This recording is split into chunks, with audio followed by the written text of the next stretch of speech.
시청자 여러분 안녕하세요. 하태민 경제TV입니다. 11월 25일 월요일 시장 전망해 보도록 하겠습니다. 네이버 카페 하태민 남다른 주식 투자의 길 들어오시면요. 데일리부터 장중 속보 종목 리포트 모두 다 제가 쓴 건데요. 네, 참고하시면 큰 도움 되시겠습니다. 그리고 필요한 정보들을요. 제가 텔레그램을 통해서 알려드리고 있는데요. 네, 이렇게 텔레그램에서 하태민 한칸띄고 경제TV 들어오시면요. 필요한 정보들을 계속 보내드리고 있습니다. 다른 정보들. 그래서 금요일에는 알테오전 IR 답변 이런 것도 보내드렸는데,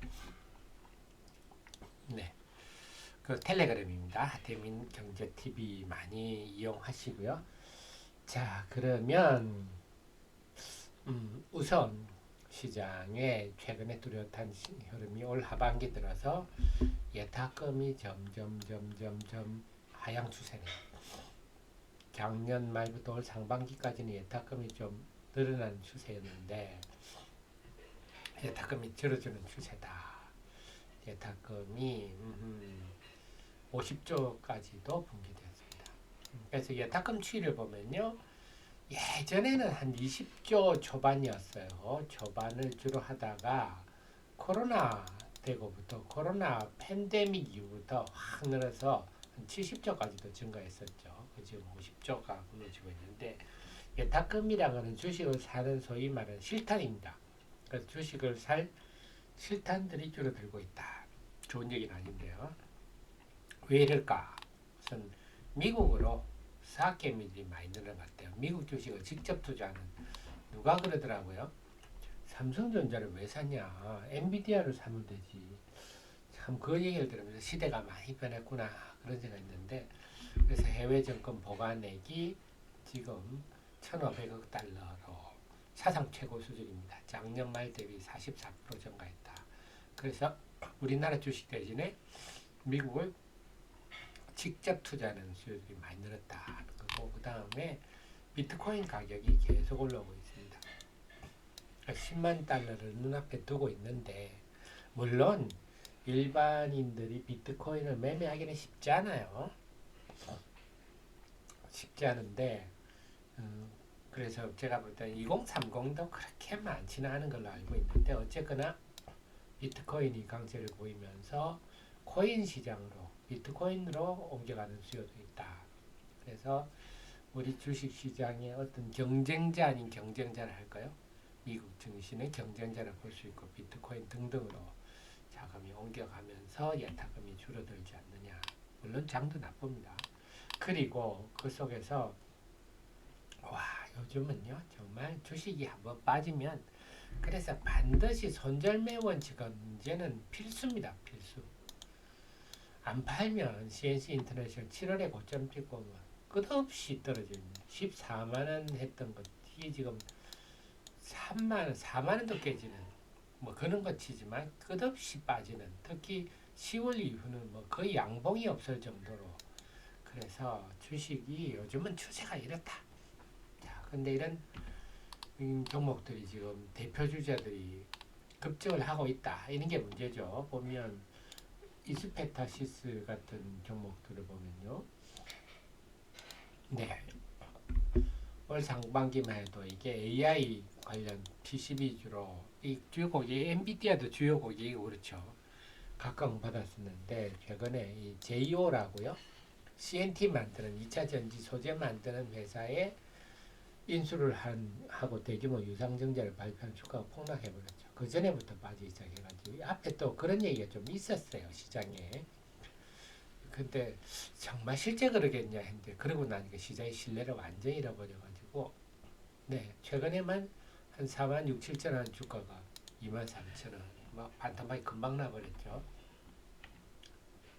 네, 그 다음에 또 보면 롯데그룹에 관한 사실이 아니다 이런 의견이 많지만 어쨌거나 그런 얘기도 실리콘투 그래서 11일 한 상순 11일 정도부터는요 화장품주들에 대해서 화장품주들의 대장주라 한다면 대장이라 좀 그렇지만 CNC 인터내셔널 이런 종목도 참 올 상반기에 많이 올랐고 코스메카 코리아 같은 경우도 많이 올랐죠.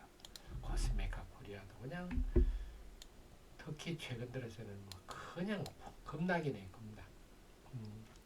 시장에 미국 시장에서의 그 매출 자회사 잉글 우드랩이 정체를 보이고 좀 안 좋아졌고 잉글 우드랩도 안 좋고 이래버렸죠.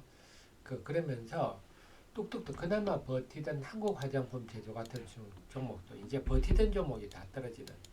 그래서 제일 대장주로서 끝까지 버티던 실리콘2도 이번에 어닝 미스 급락을 해버렸죠. 그래서 우리가 보면 실리콘2 실적이 이렇게까지 빠질 일이야 싶지만 이런 일이 발생했죠.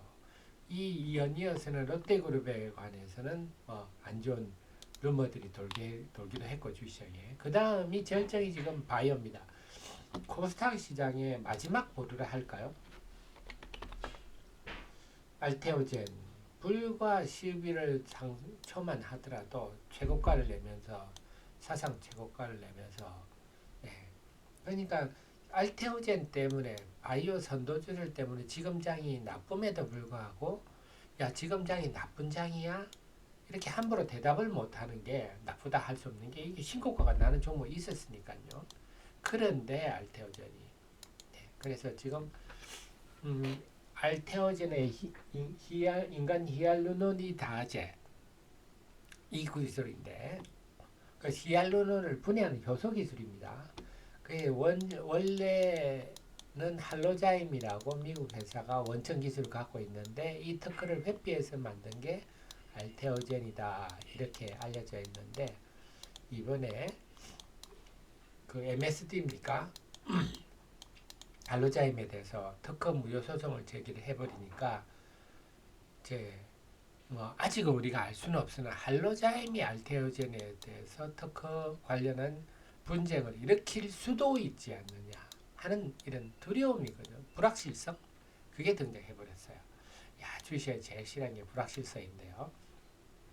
그래 지금은 물론 할로자임이 그렇게 한다는 보장은 없습니다. 근거는 없지만 그런 막연한 불안감이 조성되면서 주가가 크게 떨어지는.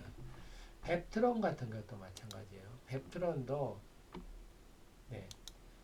펩트론도 올 11월 상순만 사상 최고치를 가다가 최근에 폭락해버렸죠. 그래서 금요일 날은 IR 했는데 그 시장의 참가자들한테 신뢰를 못 줬던 것 같아요. 하면 그건 비밀 유지 때문에 말할 수 없다 이래 돼가지고 깨림칙한. 그래서 이 펩트론 같은 경우 아주 그 앞에는 ABL 바이오 같은 경우도 나름 바이오의 선두권 종목 중에 하나인데 쭉 빠져버렸죠. 그래서 이제 버티던 종목까지 저렇게 돼버리니까 그리고 효성그룹도 있군요. 금년에 뜬금없이 효성그룹 주식들이 또 큰 폭 하락했죠. 효성 TNC가 이게 뭡니까? 그 자회사 효성화학에 특수가스 사업부를 인수한다. 한 1조 정도 되는 규모인데요. 검토한다는 얘기가 나오면서 또 주가가 20.6%. 와, 말이 20.6%지. 옛날에 우리 1990년대만 하더라도 우리 하한가가 플러스 마이너스 4%가 하한가였어요. 그때는 상한가 하한가만 가도 우와 이랬는데 지금은 한 5개짜리가 5일짜리가 이렇게 한순간에 나와버리니까 하루아침에 담보부정 나겠네요. 자, 이런 일이 벌어지니까 이제 시장에 마지막 남았던 덜 빠진 종목들이 오히려 더 빠지는. 최근에 아직은 괜찮습니다. 방산주도 엊그제 한번 지금 들썩하고 있죠. 그래서 버티던 종목 다 밀리는 이런 양상이 나타나고 있으니까 투자 심리가 상당히 안 좋아지고 있습니다. 자, 그런데 부정적인 것만 있느냐 꼭 그렇지는 않아요. 일단 수급은 좀 개선되는 상황입니다. 다행인 게 외국인들이 금요일날 국가적으로 순매수로 돌아섰어요. 그래서 삼성전자 자사주 취득 공시하고 다시 순매도를 쭉 하면서 시장에 불안함을 줬지만 금요일은 순매수 돌아섰다. 물론 삼성전자는 계속 파는데 하이닉스를 샀네요. 그리고 보면 순매도 2위 종목하고 1위 종목 너무 차이 나죠. 순매도 2위 종목 100억대 초반, 순매수는 두산 에너빌리티, 하나에어로스페이스, 효성중공업, 현대로템 다 금액이 큰데, 그러니까 지금 매도할 게 삼성전자 빼고는 딱히 크게 매도할 게 없다. 그래서 결국은 삼성전자 외에는 매도 압력이 별로 없다 하는 집 긍정적이고, 그런데 대신에 연기금이 삼성전자를 짱짱하게 사주고 있거든요. 그러다 보니까, 그리고 최근에 지난주 21일 목요일부터 기업 밸류업 펀드가 시장에 사기 시작했어요. 그러니까 유가증권 시장은 지금 이제 수급이 외국인이 팔아도 해볼만 해 이랬는데, 외국인마저 딱히 큰 매물이 없는 상황이라서 괜찮아요. 근데 코스닥 시장은 뭐 아시다시피 뭐 방치된 시장인데, 외국인은 프로그램 매매 위주입니다. 근데 금요일 날은 프로그램 매수 중심 들어왔고, 연기금이 고맙게도 연기금이 코스닥 시장 좀 사줬네요. 코스피는 사지 말고 코스닥도 좀 사주십시오. 어쨌거나 금요일은 코스닥도 수급이 좀 괜찮아졌다. 근데 분명한 유가증권 시장은 수급이 상당히 안정적인 국면에 접어들었다.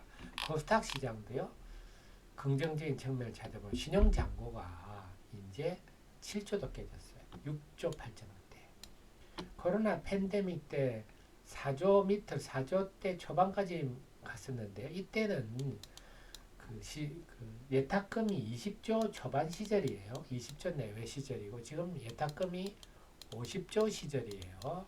그래서 코로나 팬데믹 전과 후는 우리 시장이 완전히 다른 시장입니다. 그러니까 지금 코로나 팬데믹 이후에 최저다. 아직 코로나 때하고 비교하면 높군요. 이건 맞지 않는 얘기예요. 시장의 체력이 다른데, 지금 한때 11조 5천억까지 갔다가 제일 많이 줄었을 때가 2022년 하반기였는데, 그보다 훨씬 더 내려왔다. 결국 코스닥 시장의 매물 압박은 매우 적다. 거의 바닥권이다. 마른 수건을 짜내는 수준이다. 이렇게 보시면 될 것 같고, 그 다음에 지금 신규 상장주도 없어요. 이제는 12월에 좀 또 최대 한 11개 정도 보이는데, 그건 그대로 될지 모르겠어요. 지금 계속 시장이 나빠서 신규 상장을 취소하거나 연기하는 사례가 속출하고 있어서, 어쨌거나 지금 신규 상장이 없어서 서서히 10월 16일부터 11월 20일까지 역대 최대 신규 상장의 영향 부담감에서 조금씩 벗어나고 있다. 아직 완전히 벗어나고 있다 할 건 아니지만, 제가 볼 때 이번 주 중반 정도부터는 완전히 그 범위에서 벗어날 것 같아요. 코스닥 시장도 수급은 좀 좋아지는 조짐이 있다. 심리는 아주 싸늘하지만, 그래서 지금부터는 여전히 방어적인 전략은 하겠지만, 이번에 지금 얼떨결에 많이 뽀진 종목이 굉장히 많아요. 그래서 그렇게 시장 분위기가 급락한 낙폭과 대주라든지, 아니면 신규 상장주도 마찬가지예요. 신규 상장주도 매우 비정상적인 수준이에요. 공모가보다 반토막 난 종목들이 많으니까요. 그래서 좀 많이 빠진 종목도 서서히 관심을 두는 게 좋지 않겠나 싶습니다. 그래서 시간이 갈수록 조금씩 좋아질 조짐이라서 우리 애청자님들 지금부터 이제 반등장에서 내가 어떻게 빨리 손실을 회복할 것인가 전략을 세우시는 게 좀 중요할 것 같습니다. 자, 늘 최신의 정보를 함께 하시고요. 좋아요, 도움되셨으면 좋아요 누르시면 또 제 좋은 기운이 여러분한테 전달돼서 여러분들이 빨리 회복할 수 있지 않나 싶습니다. 저는 화요일 정시전망으로 찾아뵙겠습니다. 고맙습니다.